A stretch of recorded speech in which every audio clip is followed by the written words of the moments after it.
Hi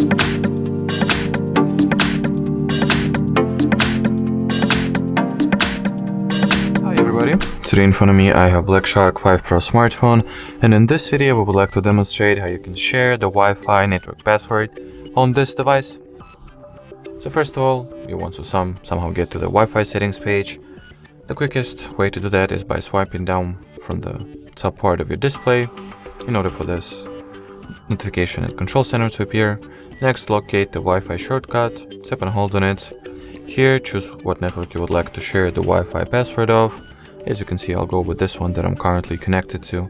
And once you tap on it at the body, like at the body of this section, not this arrow, but right here, it will show you the QR code that you can simply scan with your another device that you were to share the Wi-Fi password with, and get it connected automatically. Alrighty, so that would be it for this video. Thank you so much for watching, and bye bye.